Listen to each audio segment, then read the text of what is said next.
Chers élèves de troisième, voici un nouveau chapitre d'histoire, le chapitre 7, intitulé Affirmation et mise en œuvre du projet européen depuis 1945. Et comme document d'accroche, je vous ai mis ce drapeau que vous connaissez bien, puisqu'on le retrouve au-dessus de tous les bâtiments publics en France, les mairies, les préfectures et même les lycées, les collèges. Il s'agit du drapeau de l'Union européenne. Ce drapeau composé d'un fond bleu par-dessus lequel on observe 12 étoiles jaunes, symbole de concorde et d'harmonie. Alors, la citation pour introduire ce chapitre, on la doit à Jean Monnet, un des pères fondateurs de l'Europe, qui est un politicien français qui a beaucoup œuvré justement pour cette construction européenne. Et Jean Monnet disait « Nous ne coalisons pas des États, nous unissons des hommes ». Et là, on est vraiment au cœur du projet européen, c'est-à-dire ne pas faire juste une alliance politique entre des chefs d'État, alliance qui pourrait changer si les chefs d'État venaient eux aussi à changer, mais unir des peuples, unir des populations dans le but de créer un projet commun dans lequel tout le monde se retrouve. Donc vraiment un projet européen qui partirait de la base, de la population, et pas qui soit imposé par les élites. Ça, c'est la volonté de Jean Monnet. Problématique, quelles sont les étapes et les enjeux de la construction européenne? Alors les étapes, c'est simple, il y en a trois, et ça nous fera nos trois parties. La CECA de 51 à 57, la CEE pour Communauté économique européenne de 57 à 92, puis l'Union européenne depuis 1992. Alors, première partie, les débuts de la construction européenne. Comme vous l'avez vu au chapitre 3 d'histoire de cette année, l'Europe, le monde, mais particulièrement l'Europe, est dévastée par la Seconde Guerre mondiale. Là, nous avons une photographie aérienne d'Hambourg, en Allemagne, et vous voyez que la ville est complètement dévastée. Finalement, j'aurais pu vous trouver des photos similaires à Londres ou sur le littoral français, dans toutes ces villes qui furent victimes de bombardements stratégiques durant la guerre et dont il ne reste plus que des ruines. Donc tout d'abord, la nécessité, c'est reconstruire économiquement l'Europe. La deuxième, c'est rapprocher les vainqueurs et les vaincus de la Seconde Guerre mondiale. Parce que parmi les 6 pays à l'origine de la construction européenne, on a l'Italie et l'Allemagne, du moins l'Allemagne de l'Ouest, qui étaient les deux pays de l'Axe durant la Seconde Guerre mondiale. Et puis la France, le Luxembourg, la Belgique et les Pays-Bas, qui, eux, ont été occupés par les forces de l'Axe et au contraire faisaient partie des Alliés.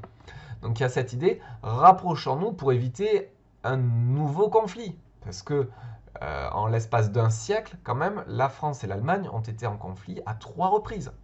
En 1870, c'est l'Allemagne qui écrase la France. En 1918, c'est la France qui a vaincu l'Allemagne. En 1940, là, c'est à nouveau l'Allemagne qui a vaincu la France. Et se pose la question, bon, est-ce qu'on peut arrêter ce cercle vicieux de, finalement, tous les 30 ans, rentrer en guerre pour se venger de la guerre précédente? Deuxième raison de cette construction européenne, rapprocher les pays de l'Europe qui ont été finalement divisés, séparés par la précédente guerre.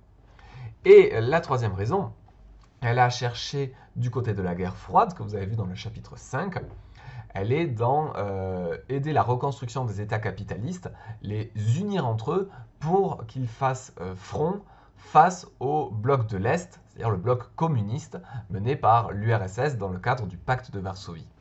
En voilà, le plan Marshall, c'est cette aide économique que les États-Unis ont fournie aux pays d'Europe de l'Ouest pour justement lutter contre la propagation du communisme. On le voit aussi sur cette affiche, l'Europe finalement se veut unie pour se défendre des menaces venant du RSS avec ce nuage menaçant là qui vient de l'Est.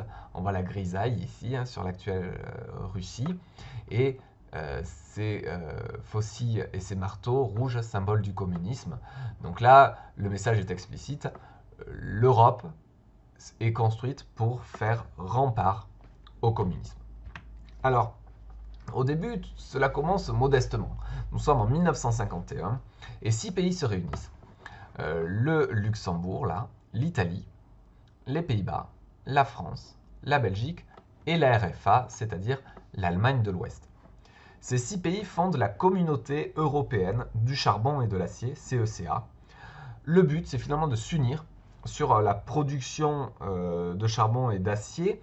Et c'est pas anodin parce qu'on sait par exemple que l'Alsace est une grande région sidérurgique et que l'Alsace est une région qui a été disputée par le passé entre l'Allemagne et la France. Donc en créant finalement une collaboration dans ce secteur-là, on essaye de déminer un petit peu les tensions. Le cœur finalement de ce projet, c'était d'abord créer un rapprochement économique qui soit finalement le premier pas vers un rapprochement politique. Alors, quelque temps plus tard, en 1957, cette organisation change de nom à l'occasion du traité de Rome et les 6 pays qui étaient membres de la CECA fondent la Communauté économique européenne. Vous avez ces 6 États là en vert avec les départements et régions d'outre-mer qui eux aussi du coup faisaient partie de la CEE et font aujourd'hui partie de l'Union européenne. C'est-à-dire qu'il y a donc des territoires qui font partie de l'Union européenne mais qui ne sont pas en Europe, comme la Guyane. Et inversement, il y a des pays qui sont en Europe, comme la Suisse, et qui n'ont jamais fait partie de la CEE ou de l'Union européenne. Donc cette CEE, qui est créée en 1957, elle va s'élargir. Alors il faut attendre quelques temps. Hein. Le premier élargissement, c'est en 1973, en intégrant le Danemark, le Royaume-Uni et l'Irlande. Alors pourquoi si tardivement ? Eh bien, il a fallu attendre que le général de Gaulle, qui était au pouvoir en France jusqu'en 1969, démissionne pour que la France arrête de s'opposer à la rentrée du Royaume-Uni dans l'Union européenne, enfin dans la CEE à l'époque. Parce que si un État membre s'oppose à l'entrée d'un nouvel État, eh bien, il peut tout bloquer. Et Charles de Gaulle voyait dans le Royaume-Uni finalement une sorte d'espion des États-Unis qui viendrait finalement faire échouer le projet européen. Et d'ailleurs, ce qui s'est passé avec le Brexit ne lui donne pas vraiment tort. Hein. Donc, premier élargissement, 73, Danemark, Royaume-Uni, Irlande, c'est donc l'Europe des 9. Puis en 1980, l'Europe des 10 avec l'entrée de la Grèce. Et enfin, l'Europe des 12 avec le Portugal et l'Espagne en 1986. Pourquoi si tardivement ? Eh bien, jusqu'aux années 80, ces 2 États étaient des dictatures. Vous vous souvenez, Franco, qui a pris le pouvoir en 1938 en Espagne, eh bien, est resté au pouvoir très très très longtemps. Et une des conditions pour rejoindre la CEE, c'était d'être une démocratie. Donc ce n'était pas possible pour l'Espagne ni pour le Portugal.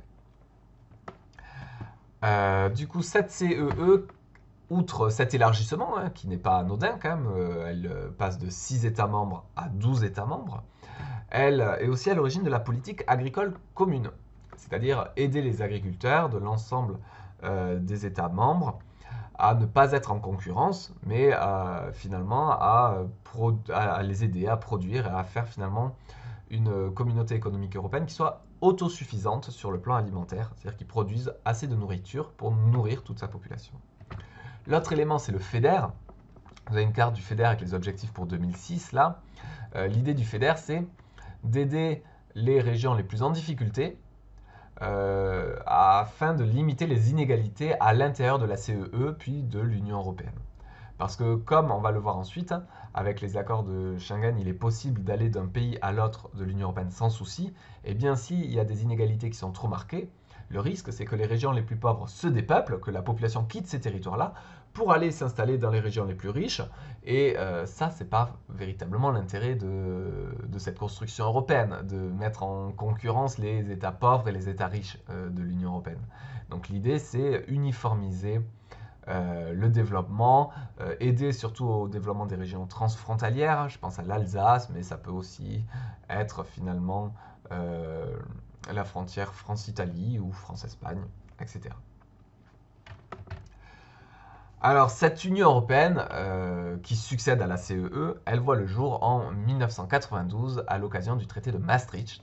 Alors là vous avez une caricature finalement assez drôle, enfin que moi je trouve drôle en tout cas, où on a le président de l'époque français François Mitterrand, représenté avec la tenue de Charles de Gaulle lors du 18 juin 1940, sauf que là il a tous les signes de l'Union européenne et dit les Européens parlent aux Européens. C'est une façon de paraphraser, les Français parlent aux Français. Et bien là, résolument, on montre que Mitterrand se place dans un cadre européen. Donc c'est véritablement le traité de Maastricht qui voit la naissance de l'Union européenne. Il met en place l'espace Schengen, qui permet la libre circulation des hommes, des marchandises et des capitaux à l'intérieur des États membres de l'espace Schengen. Alors, il y a quelques particularités, c'est-à-dire que certains États ne sont pas membres de l'Union européenne, comme l'Islande, la Norvège ou la Suisse, mais font partie de l'espace Schengen. Et inversement, des États comme l'Irlande, la Roumanie, la Bulgarie font partie de l'Union européenne, mais ne font pas encore partie de l'espace Schengen. Mais quand même, majoritairement, cet espace Schengen, il a été pensé pour les pays de l'Union européenne et permettre une libre circulation des marchandises, des hommes et de l'argent, parce que le capital, c'est l'argent. Ensuite, cette Union européenne, elle voit la création de la citoyenneté européenne. Ça, nous l'avons vu dans le chapitre 1 de MC. C'est l'idée qu'en plus d'être citoyen d'un État membre, vous êtes citoyen européen, donc vous pouvez voter aux élections européennes et vous pouvez voter aux élections municipales d'un autre État membre où vous vous trouvez. C'est-à-dire que si vous êtes citoyen français et que vous vivez en Pologne, vous pourrez voter aux élections municipales de Pologne. Voilà, donc c'est ça, cette idée d'une citoyenneté européenne.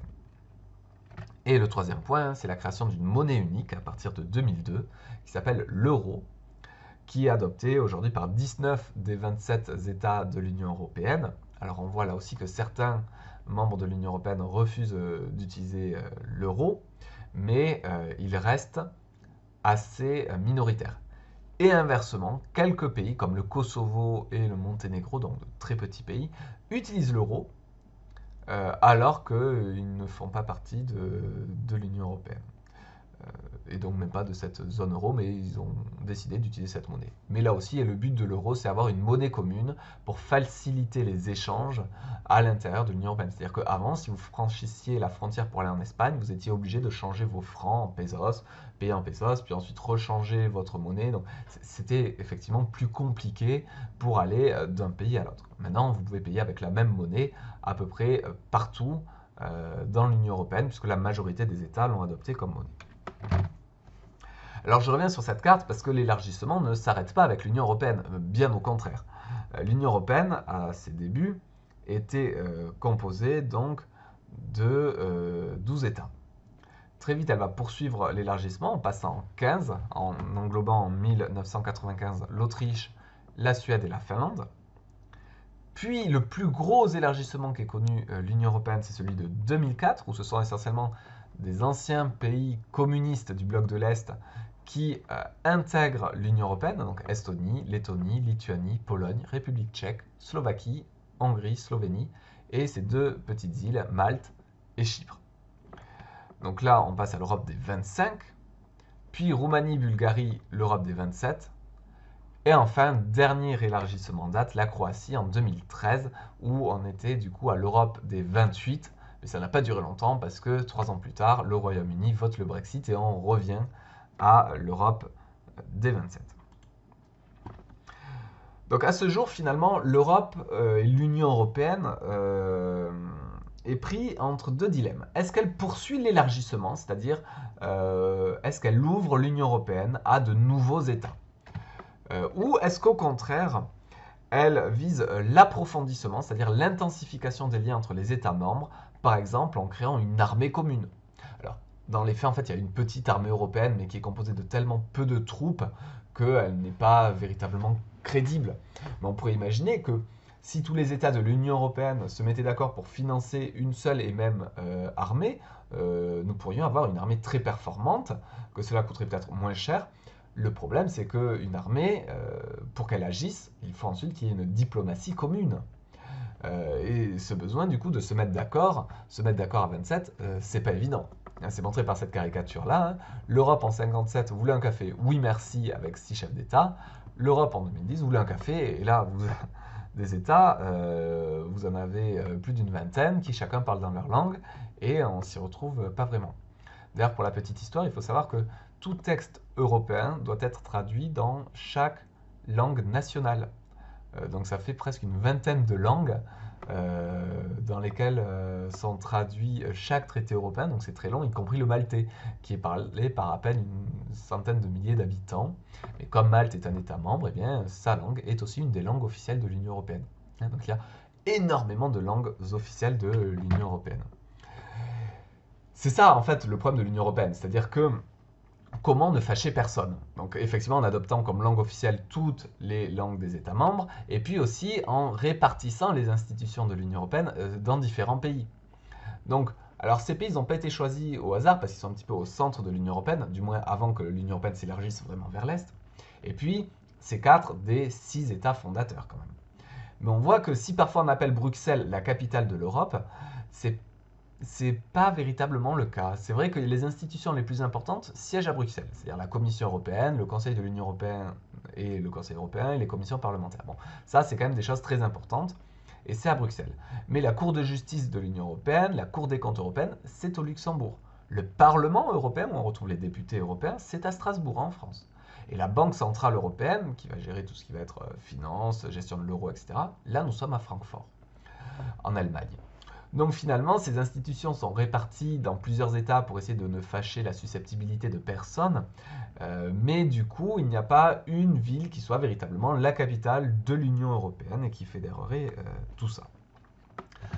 Alors aujourd'hui, l'Union européenne doit faire face à de nombreux défis, notamment la progression des mouvements eurosceptiques, c'est-à-dire les mouvements qui seraient pour le retrait de l'Union européenne, ou du moins très critiques vis-à-vis de l'Union européenne. Vous voyez qu'il y a des pays où même finalement les partis eurosceptiques sont les partis au pouvoir. Donc là c'est assez gênant, hein, c'est la Hongrie et la Pologne. Il a fallu du coup que, et actuellement il faut toujours que l'Union européenne arrive à se mettre d'accord avec ces États qui lui mettent quand même beaucoup de bâtons dans les roues. Mais vous voyez que dans d'autres pays, comme en Italie, avec la Ligue du Nord, en France, avec le Rassemblement national, avec les démocrates de Suède, enfin, dans la majorité des pays de l'Union européenne, il y a des mouvements eurosceptiques très forts, des partis qui sont généralement situés sur l'extrême droite de l'échiquier politique, mais qui peuvent parfois être situés aussi à l'extrême gauche. C'est-à-dire c'est dans les deux extrêmes que l'on retrouve les mouvements eurosceptiques. Alors, un exemple de mouvement eurosceptique, c'est le Brexit. Le Brexit, où par référendum, le Royaume-Uni a voté à une faible majorité, mais à 51,9%, sa sortie de l'Union européenne. Alors, ça, si vous avez suivi l'actualité, vous avez vu que ce Brexit, finalement, il n'est rentré en vigueur véritablement que 5 ans plus tard, parce que les négociations ont été très très très longues. C'était un grand bras de fer, parce que, on pourrait dire, en étant un petit peu mauvaise langue, mais que finalement, les Britanniques voulaient le beurre et l'argent du beurre. C'est-à-dire ils voulaient quitter tous les inconvénients de l'Union européenne tout en gardant les avantages. Et on va voir si économiquement, ce départ du Royaume-Uni va avoir un impact pour le Royaume-Uni, va avoir un impact pour l'Union européenne. Mais comme il survient en même temps que la crise du Covid-19, ça va être difficile d'évaluer les dégâts liés au Brexit et les dégâts liés à la pandémie. Mais quoi qu'il en soit, ce Brexit, ça montre qu'il y avait véritablement au Royaume-Uni un puissant mouvement eurosceptique, mais à l'avenir, ça aura probablement très fragilisé le Royaume-Uni, déjà parce que le parti conservateur à l'origine du Brexit en est à son troisième Premier ministre, il y a eu une double démission parce qu'ils n'arrivaient pas à mettre en œuvre ce Brexit, et ensuite, si on voit le vote du Brexit, eh bien, il y a deux régions, l'Écosse et l'Irlande du Nord, qui ont voté majoritairement pour rester dans l'Union européenne. Donc est-ce qu'à l'avenir, l'Écosse, qui est plutôt europhile, c'est-à-dire a une vision positive de l'Union européenne, est-ce que l'Écosse ne voudra pas obtenir son indépendance pour ensuite pouvoir rejoindre l'Union européenne? C'est effectivement une question en suspens. En tout cas, le principal parti d'Écosse aujourd'hui a demandé la tenue d'un nouveau référendum pour que cette question soit posée aux Écossais. Donc on peut dire que du fait du Brexit, le Royaume-Uni est aujourd'hui un royaume plutôt désuni. Pardonnez-moi la blague. Alors, on le voit, cette Union européenne, elle est contestée, elle est fragilisée aussi, y compris par sa gestion de la crise sanitaire, où les frontières ont été fermées un petit peu dans le désordre et où il a été difficile d'avoir une réponse commune. Néanmoins, on remarque qu'il n'y a pas eu de conflit militaire entre États membres de l'Union européenne et de la CEE même avant. Donc, ça aura au moins servi à ça. Factuellement, à préserver la paix dans l'Europe. D'ailleurs, le prix Nobel de la paix a été attribué une année à l'Union européenne dans ce sens-là. Et c'est effectivement un point à mettre à son actif. Un autre beau projet, c'est le projet Erasmus qui permet aux étudiants européens d'aller étudier dans d'autres universités, donc de fréquenter une autre culture, une autre langue. Et c'est vrai que ça, c'est un projet qui touche énormément de jeunes chaque année. Là, on voit que 9 millions de personnes sont parties dans le cadre du programme Erasmus. Et donc, ça permet finalement de rapprocher les peuples, comme le disait Jean Monnet. Donc, si on résume tout ça dans un croquis, vous voyez que j'ai utilisé un dégradé là de bleu pour aller vers le vert pour montrer finalement cet élargissement progressif. Alors, vous essayez de prendre des couleurs qui sont peut-être plus différentes les unes avec les autres. Alors, je vous assure, sur mon croquis, ça fait plus propre que ça ne l'est là, mais voilà, en scannant, on a un petit peu perdu les subtilités. Donc là, finalement, nous avons les différents pays de l'Union européenne à ce jour. Donc, le Royaume-Uni en a fait partie en 1973, mais il a quitté avec le Brexit. Donc, on va rajouter ici États ayant quitté l'Union européenne. On va montrer l'espace Schengen, ce qui est entouré là en rouge. On va mettre un petit signe euro en dessous de chaque pays utilisant l'euro comme monnaie. On va placer les différents lieux de décision, c'est-à-dire Bruxelles, Luxembourg, Strasbourg et Francfort. On va montrer que cet axe moteur de l'Union européenne, ça reste quand même France-Allemagne. Alors là, RFA plus RDA dans le contexte de la guerre froide, mais aujourd'hui, ça ne fait qu'un seul État, c'est-à-dire l'Allemagne.